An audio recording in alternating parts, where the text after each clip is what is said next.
എല്ലാ പ്രിയപ്പെട്ടവർക്കും ക്രിസ്തുയേശുവിൻ്റെ നിസ്തുല നാമത്തിൽ പ്രഭാത വന്ദനം അറിയിക്കട്ടെ. ഇന്നത്തെ നമ്മുടെ ധ്യാനത്തിനായി വെളിപ്പാട് പുസ്തകം 9-ാം അധ്യായം 18 മുതൽ 21 വരെയുള്ള വാക്യങ്ങൾ. വെളിപ്പാട് 9:18 മുതൽ. വായിൽ നിന്ന് തീയും പുകയും ഗന്ധകവും പുറപ്പെട്ടു. വായിൽ നിന്ന് പുറപ്പെടുന്ന തീ, പുക, ഗന്ധകം എന്നീ 3 ബാധയാൽ മനുഷ്യരിൽ 1/3 മരിച്ചുപോയി. കുതിരകളുടെ ശക്തി വായിലും വാലിലുമായിരുന്നു. വാലോ സർപ്പത്തെ പോലെയും തലയുള്ളതും ആയിരുന്നു. ഇവയാൽ അത്രേ കേട് വരുത്തുന്നത്. ഈ ബാധകളാൽ മരിച്ചു പോകാത്ത ശേഷം മനുഷ്യരോ ദുർഭൂതങ്ങളെയും കാൺമാനും കേൾപ്പാനും നടപ്പാനും വഹിയാത്ത പൊന്ന്, വെള്ളി, ചെമ്പ്, കല്ല്, മരം ഇവ കൊണ്ടുള്ള ബിംബങ്ങളെയും നമസ്കരിക്കാതെ വണ്ണം തങ്ങളുടെ കൈപ്പണി വിട്ട് മാനസാന്തരപ്പെട്ടില്ല. തങ്ങളുടെ കൊലപാതകം, ക്ഷുദ്രം, ദുർനടപ്പ്, മോഷണം എന്നിവ വിട്ട് മാനസാന്തരപ്പെട്ടതും ഇല്ല. കർത്താവിൻ്റെ പരിശുദ്ധ നാമം വാഴ്ത്തപ്പെടുമാറാകട്ടെ. പുതിയൊരു പ്രഭാതമാണ് ദൈവം നമുക്ക് ദാനമായി നൽകിയിരിക്കുന്നത്. 6ാമത്തെ ദൂതൻ ഊതിയ സന്ദർഭത്തിൽ കാണുന്ന പ്രത്യേകതകളാണ് ഈ വേദഭാഗം ഓർമ്മിപ്പിക്കുന്നത്. കഷ്ടം 1 കഴിഞ്ഞു. അങ്ങനെയാണ് 12-ാം വാക്യത്തിൽ നമ്മൾ വായിച്ചത്. ഇനി 2 കഷ്ടം പിന്നാലെ വരുന്നു. ഈ മുന്നറിയിപ്പോടു കൂടിയാണ് 6ാമത്തെ ദൂതൻ ഊതുന്നത്. 6ാമത്തെ ദൂതൻ ഊതി. അപ്പോൾ ദൈവസന്നിധിയിലെ സ്വർണ്ണപീഠത്തിൻ്റെ കൊമ്പുകളിൽ നിന്നൊരു ശബ്ദം കാഹളമുള്ള 6ാം ദൂതനോട് എന്ന് പറഞ്ഞാണ് വെളിപ്പാട് പുസ്തകം 9:14 വാക്യങ്ങൾ നമ്മൾ വായിക്കുന്നത്. യുഫ്രാത്തോസ് എന്ന മഹാനദീതീരത്ത് ബന്ധിച്ചിരിക്കുന്ന 4 ദൂതന്മാരെയും അഴിച്ചുവിടുക എന്ന് പറയും. ഈ 6ാമത്തെ ദൂതൻ്റെ കാഹളം ഉയർത്തുന്ന സ്വാധീനം വാക്കുകൾക്ക് അതീതമാണ്. അതിന് കാരണം ദൈവത്തിൽ നിന്നാണ്, അല്ലെങ്കിൽ ദൈവസന്നിധിയിൽ നിന്നാണ്, സ്വർണ്ണപീഠത്തിൻ്റെ കൊമ്പുകളിൽ നിന്നാണ് ഈ ശബ്ദം ഉയരുന്നത്. അതിൻ്റെ അർത്ഥം വളരെയധികം ആഴമുള്ളതാണ്. ദൈവഹിതം വെളിപ്പെടുത്തുന്ന ഒരു കാഹളം തന്നെയാണിത്. അക്കാലത്ത് ഏറ്റവും പ്രസിദ്ധമായ നദികളിൽ ഒന്നായിരുന്ന യൂഫ്രാത്തോസിൻ്റെ തീരത്താണ് ദൂതന്മാരെ അഴിച്ചുവിടുന്നത്. 4 ദൂതന്മാർ എന്നത് പൂർണ്ണതയെ സൂചിപ്പിക്കുന്നതാണ്. അങ്ങനെ പൂർണ്ണമായ ഒരു പ്രവൃത്തിയാണ് ഇവിടെ പ്രതിപാദിക്കുന്നത്.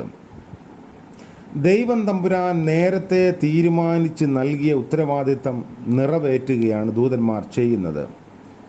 യുഗാന്ത്യകാലത്തെ സൂചിപ്പിക്കുന്ന പ്രവൃത്തിയുടെ രത്ന ചുരുക്കമാണ് ഈ വാക്കുകളിലൂടെ ദർശിക്കുന്നത്. 1/3 മനുഷ്യരുടെ നാശം സംഭവിക്കുകയും അത് ദൈവത്തിൻ്റെ ജനത്തെ കൂടുതൽ ദൈവത്തോട് ചേർക്കുകയും ചെയ്യുന്ന ഒരു പ്രവൃത്തിയാണ് ഇവിടുത്തെ പ്രതിപാദ്യം. യുഫ്രാത്തസ് നദിയാണ് റോമ സാമ്രാജ്യത്തിൻ്റെയും പാർത്തിയൻ സാമ്രാജ്യത്തിൻ്റെയും അതിർവരമ്പായി കണക്കാക്കിയിരുന്നത്. അതുകൊണ്ട് ഈ പ്രവൃത്തി സാമ്രാജ്യത്വത്തിനെതിരായ ഒരു പ്രതികരണമായി വേണമെങ്കിൽ കണക്കാക്കാം. ഇതിൻ്റെ തുടർച്ച എന്നവണ്ണം 10,000-കണക്കിന് കുതിരകൾ രംഗത്ത് എത്തുന്നു. യവന ഇതിഹാസ ഗ്രന്ഥങ്ങളിലും യഹൂദ യുഗാന്ത ശാസ്ത്ര ചിന്തകളിലും കണ്ടിരുന്ന ചില പൊതുവായ പ്രതീകങ്ങൾ ഇവിടെ സജീവമായി അവതരിപ്പിക്കുന്നു. അതാണ് എല്ലാ തരത്തിലും ദൈവജനത്തെ പ്രചോദിപ്പിക്കുന്ന ഘടകങ്ങളായിത്തീരുന്നത്. കുതിരകളുടെ ശക്തിയെ വാക്കുകൾ കൊണ്ട് വിവരിക്കാനാവാത്ത വിധം ഇവിടെ വരച്ചു കാട്ടുന്നു. അങ്ങനെ ദൈവജനത്തിൻ്റെ കഷ്ടതയ്ക്ക് ദൈവം മഹത്വീകരണം നൽകുന്നതിൻ്റെ തുടക്കമായി ഇതിനെ കണക്കാക്കുന്നതിൽ യാതൊരു തെറ്റുമില്ല. ദൈവത്തെയും ദൈവവിരുദ്ധ ശക്തികളെയും തിരിച്ചറിയാനാവാതെ വിഷമിക്കുന്ന ഒരു സാഹചര്യം ഇവിടെ കാണുന്നു. വെളിപ്പാട് പുസ്തകം 9:20 മുതൽ 21 വാക്യങ്ങളിൽ ഇത്രയധികം ഭയാനകമായ ഒരു സാഹചര്യത്തിലൂടെ കടന്നു പോയിട്ടും മാനസാന്തരപ്പെടാത്ത ഒരു ജനത്തെക്കുറിച്ചുള്ള നേർചിത്രം നൽകുന്നുണ്ട്.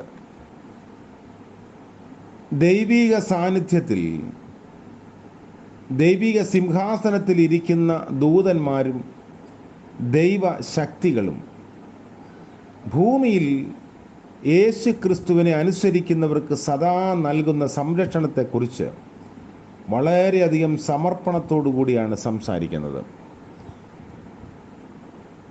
പ്രപഞ്ചത്തിന് കഷ്ടം എന്ന മുന്നറിയിപ്പ് നൽകിയിട്ടും ദൈവത്തെ അനുസരിക്കാത്തവർക്ക് വലിയ ശിക്ഷാവിധി വരാൻ പോകുന്നു എന്നതാണ് അതിൻ്റെ സാരം. യോഹന്നാൻ ഈ സൈന്യങ്ങളൊക്കെ പാർത്യരെക്കുറിച്ച് ചിന്തിച്ചാലും ഇല്ലെങ്കിലും റോമൻ സാമ്രാജ്യത്തിന് നാശം വരുത്തുന്ന ചിത്രത്തിലെ അല്ലെങ്കിൽ അങ്ങനെ ഒരു ചരിത്രത്തിലെ ശക്തികളെയാണ് സൂചിപ്പിക്കുന്നത്. അശൂരിനെയും ബാബിലോണിനെയും പണ്ട് നശിപ്പിക്കുകയും ശക്തരായ ഭരണാധിപരുടെ മേൽ പിൽക്കാലത്ത് നാശം വരുത്തുകയും ചെയ്ത ശക്തികളെപ്പോലെ ചരിത്രത്തിലെ പ്രക്ഷോഭങ്ങളും യുദ്ധങ്ങളും ഗർഭികളെ അനുതാപത്തിലേക്ക് ആഹ്വാനം ചെയ്യുന്ന ദൈവത്തിൻ്റെ മുന്നറിയിപ്പുകളായി കാണണം. ചരിത്രത്തിൽ പലപ്പോഴും നടന്നിട്ടുള്ളതുപോലെ ഈ വൻകിട സൈന്യങ്ങളും വിനാശകരമായ യുദ്ധങ്ങളും ആളുകളെ ചിന്തിപ്പിക്കുന്നതിനും അധികാരത്തെയും ധനത്തെയും അനീതിയെയും ആരാധിക്കുന്നതിൽ നിന്ന് പിന്തിരിക്കുന്നതിനും പര്യാപ്തമല്ല എന്ന ദയനീയ നിഗമനമാണ് യോഹന്നാൻ നൽകുന്നത്. അവർ അനുതപിച്ചില്ല. 20-ാം വാക്യത്തിൽ നമ്മൾ കാണുന്നു, മാനസാന്തരപ്പെട്ടില്ല. 21-ാം വാക്യത്തിൻ്റെ അവസാന ഭാഗത്തും 20-ന്റെ അവസാന ഭാഗത്തും തങ്ങളുടെ കൈപ്പണി വിട്ട് മാനസാന്തരപ്പെട്ടില്ല. തങ്ങളുടെ കൊലപാതകം, ക്ഷുദ്രം, ദുർനടപ്പ്, മോഷണം എന്നിവ വിട്ട് മാനസാന്തരപ്പെട്ടതുമില്ല. അതുകൊണ്ട് മുന്നറിയിപ്പുകൾ ദൈവം പ്രകൃതി ശക്തികളിലൂടെ നൽകുമ്പോൾ മാനസാന്തരപ്പെടാനുള്ള ശക്തമായ ആഹ്വാനം അതിലടങ്ങിയിരിക്കുന്നു. ഇത്രയൊക്കെ കണ്ടിട്ടും ഇത്രയൊക്കെ സംഭവിച്ചിട്ടും മാനസാന്തരപ്പെടുന്നില്ല എന്ന വാക്ക് വളരെ സങ്കടകരമായി ഇവിടെ അവതരിപ്പിക്കുകയാണ്. എക്കാലത്തുമുള്ള ദൈവജനത്തിന് അല്ലെങ്കിൽ സാമൂഹ്യ ജീവിതത്തിലുള്ള ആളുകൾക്ക് ഇതൊരു മുന്നറിയിപ്പാണ്. ദൈവിക ഇടപെടൽ നമ്മുടെ മാനസാന്തരത്തിലേക്കുള്ള ആഹ്വാനമായി കണക്കാക്കിയില്ലെങ്കിൽ വലിയ വിനാശത്തിലേക്ക് ജീവിതം ചെന്നവസാനിക്കും. അതുകൊണ്ട് നമുക്ക് ഈ സന്ദേശം നൽകുന്നത് ജീവിതത്തിൽ മാനസാന്തരപ്പെടേണ്ടുന്ന കാര്യങ്ങളിൽ മാനസാന്തരപ്പെടുക, ദൈവസന്നിധിയിലേക്ക് മടങ്ങി വരിക. ദൈവം നമ്മളെ അനുഗ്രഹിക്കട്ടെ. പ്രാർത്ഥിക്കാം. കാരുണ്യവാനായ ഞങ്ങളുടെ വാഴ്ത്തപ്പെട്ട ദൈവമേ, സ്വർഗീയ പിതാവേ, മനോഹരമായ മറ്റൊരു പ്രഭാതം കൂടെ ദാനമായി നൽകിയതോർത്ത് സ്തോത്രം ചെയ്യുന്നു. കർത്താവിൻ്റെ കൃപയിൽ ആശ്രയിച്ച് ഇന്നത്തെ പകൽക്കാലം ജീവിപ്പാൻ ഞങ്ങളെ സഹായിക്കണമേ. പ്രഭാതം മുതൽ പ്രദോഷം വരെയും വരാമായിരിക്കുന്ന ആപത്തിൽ നിന്നും അനർത്ഥങ്ങൾ ഞങ്ങളെ കാക്കണമേ. സങ്കടങ്ങളിൽ നിന്നും കഷ്ടങ്ങളിൽ നിന്നും കർത്താവേ, അടിയങ്ങളെ അവിടുന്ന് വിടുതൽ നൽകി സൂക്ഷിക്കണമേ. ഞങ്ങളുടെ യാത്രകളിലും ജോലിവേലകളിലും ഉത്തരവാദിത്ത നിർവഹണങ്ങളിലും കർത്താവിൻ്റെ കൃപ കൂടെ ഇരിക്കണം. ഞങ്ങളുടെ സഭയെ ശക്തീകരിക്കണമേ. കർത്താവെ, അവിടുത്തെ നാമ മഹത്വത്തിനായി ഭൂമിയിൽ അവിടുന്ന് സഭയെ ആക്കിയിരിക്കുന്നതിനായി സ്തോത്രം. അതുകൊണ്ട് ശക്തമായ ആത്മീയ ജ്വാല സഭയിൽ നിന്ന് ലോകത്തിന് ലഭിക്കാൻ അവിടുന്ന് ഇടയാക്കുകയും ചെയ്യണമേ. ഇന്ന് ജന്മദിനം ആഘോഷിക്കുന്ന പ്രിയപ്പെട്ടവരെയും വിവാഹവാർഷികം ആഘോഷിക്കുന്നവരെയും ഓർത്ത് പ്രത്യേകമായി പ്രാർത്ഥിക്കുന്നു. അനുഗ്രഹത്തിൻ്റെയും നന്മയുടെയും പുതിയ വർഷം ഏവർക്കും പ്രദാനം ചെയ്യണമേ. യേശു മശീഹ മൂലം ഞങ്ങളുടെ പ്രാർത്ഥന കൃപയോടെ കേൾക്കുമാറാകണമേ. ആമേൻ. ത്രിയേക ദൈവത്തിൻ്റെ അനുഗ്രഹവും കാവലും നാം എല്ലാവരോടും കൂടെ ഇപ്പോഴും എപ്പോഴും എന്നേക്കും ഉണ്ടായിരിക്കുമാറാകട്ടെ. ആമേൻ.